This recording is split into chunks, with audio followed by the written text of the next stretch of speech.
True Sound Studios is in your ears. Alright guys, so I'm in my basement and this is where I've been storing the entire studio. So all the studio gear, the instruments, it is all down here, including the mixing console. So there are so many reasons why I love having a mixing console in the studio. Number one, I got 36 mic pre's, I got 36 EQs, which is great for tracking. You know, you can just cut and boost the little things just to help out the recording. I love how easy it is to be able to connect my outboard gear to my mixing console, which also links up to my DAW. And I love the routing capabilities I have, you know, even as something as simple as making headphone mixes or sending signal to different speakers. I just really like having a mixing console. The one thing I don't like about having a mixing console is I have none of my outboard gear in front of me. It's always at the very end of the console, and you know, you're going down 4 or 5 feet to be able to go ahead and turn knobs and whatever. So because this is like my dream studio, I want to have my dream setup and I want things to be as functional for me as possible. So what I'm going to go ahead and do is take that big Allen Heath mixing console, I'm going to cut it right in half, and I'm going to add a 19-inch rack section so I can put all of my favorite outboard gear that I use the most right up front, and I think that'll just make my overall mixing and producing experience just even better. So I know it's a little crazy because I'm going to be cutting the frame right in half, which is going to create all sorts of problems, but I really think with the knowledge that I have that I'll be able to, you know, put it all back together. It'll be just as strong, it's going to work just as good as it did, and obviously some things are going to have to be modified to make all that happen, but I think it is worth it. So yeah, so that's what I'm going to do right now. I'm going to start modifying this Allen Heath console, and I guess this is phase one, cut the mixing console in half. Okay, so this is the entire frame of the mixing console, and I took up most of these metal frame top pieces, I guess you would call it, that hold all the electronics. I took most of those out because I'm going to cut the whole frame in half right around here, somewhere right around there. I'm going to have to mark and measure these perfectly, but I'm not really sure how to cut this the best, so I think I'm going to go ahead and just use a hacksaw to cut through the frame, and then I'll take a grinder afterwards to just smooth everything out and make it look nice. Okay, so here it is. This is the entire frame of the mixing console cut roughly in half. It's slightly off center because of the master section, but you can see that is the front rail. And then back here, these are the two back rails, the top and the bottom. And then also, this was actually one big plate. This is the master section here, and connected to it is one 8-channel bank and another 8-channel bank, except you can see here, these are the stereo ones. And I actually needed this to be in a different part of the mixing console now, because that essentially is going to be moved over here, and then this one is over here. So I additionally had to cut these in half. You can see it. I just cut off a little bit of the power right there and right there on the aux. But now they are totally separate, which means I can also arrange the mixing console differently. So there you go. Now I can start reassembling this and putting this thing back together. Okay, so here it is. This is the mixing console all back together and obviously cut in half. So then obviously the master plan is to be able to have the 19-inch rack gear in the middle of the mixing console so that I can put all my most used pieces of gear right in the center here. But if you notice, this section over here is bigger than this section. So I actually need to add about 4.5 inches over here. I'll put some sort of metal strip down here. I think I'm going to build in my Presonus single channel fader port, and then maybe a couple 500 series modules will fit into this kind of section, and then this way it'll even it out so that when I'm sitting dead center in the middle of the 19-inch rack gear, everything will be even on each side. So because I cut this in half, no longer are the metal frames supporting each other, I guess you would say, in the middle.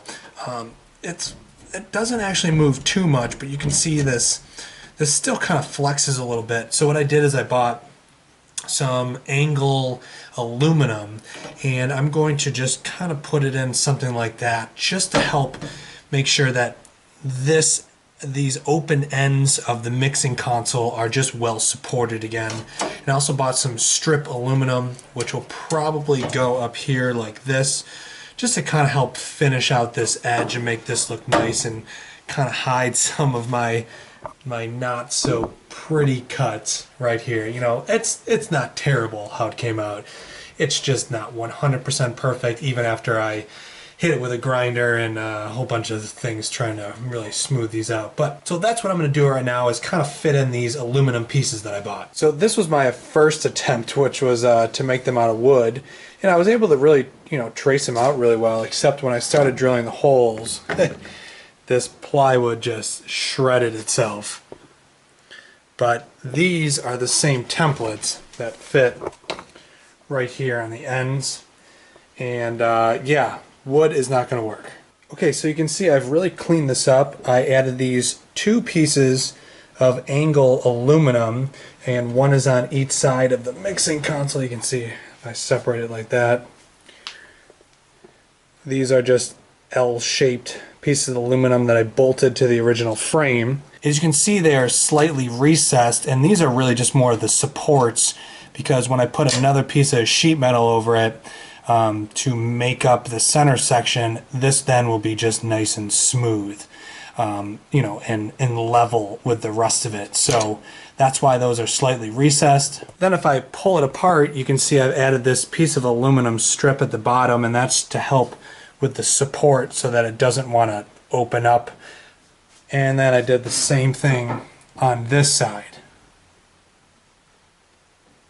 And then last, I have my armrest that'll go something like this. It's going to be made out of some 3/4 inch material, and you can see it is nice and flush with the rest of the console. Kind of covers up those little rough edges, and this will run along the entire length of the console. Okay, so things are really moving along now. I got this chassis area, and this is what holds the Softube Console 1, and then this section is for the Presonus Faderport. So if I put these in, they're kind of like, I guess you would consider it modular, so you can just kind of drop it in, and there is room in the back for the USB cable for this.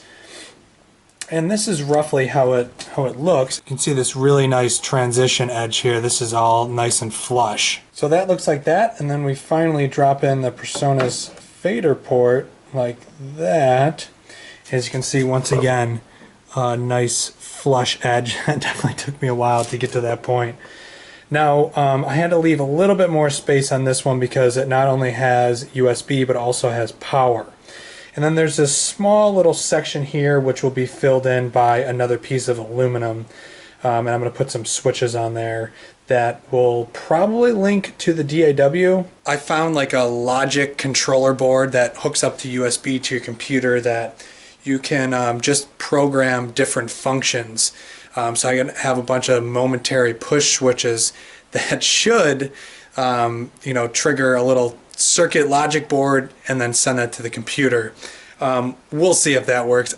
I'm gonna test that out before I even attempt to show you guys that, because I can only imagine how many fails I'm gonna have until you know, maybe if I even do get it right. And then I just started working on this section. So this is for the 19-inch rack gear, and this kind of goes like this. So it looks like this.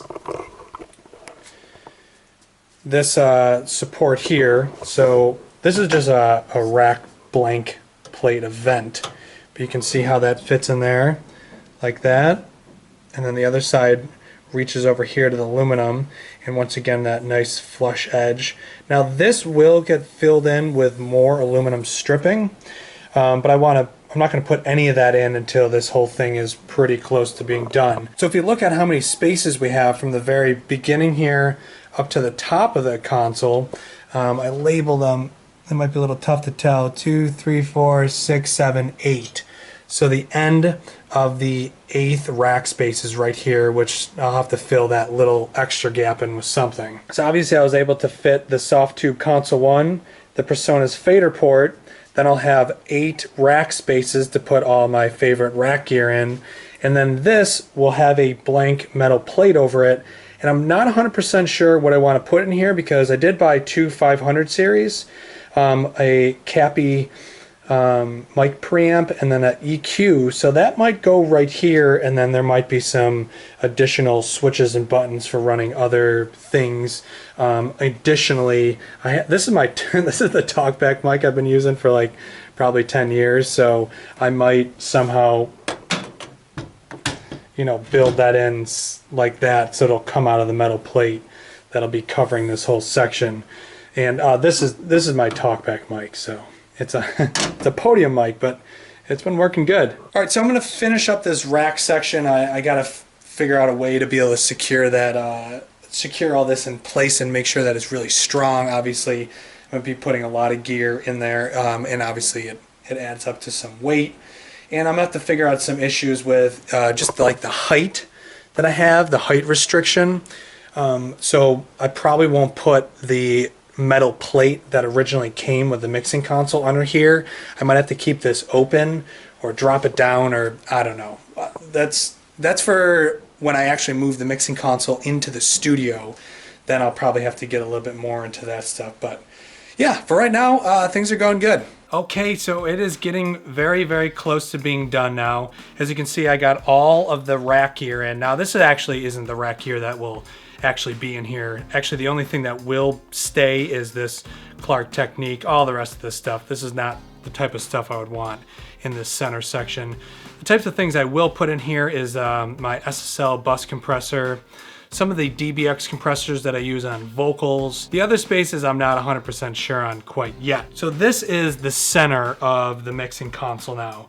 So the Softube Console 1 is directly in the center, and then I got the Presonus Faderport over here, and then this rack gear is in the center. That's why I had to add this small section here, is because the right side of the mixing console currently is bigger than the left, but by adding this 5 3/4 inches, I think it is, this evens it all out so that there's the same amount of distance over here than over here. So there's still things that need to happen. I'm going to add aluminum strips all along where you see this white wood up here, over here, and I still got to make a piece of metal for this section and also try to figure out what exactly I want to put in here. So for right now, I'm just going to leave this blank, and I also have to decide if I want to keep some of the wood that I put in here.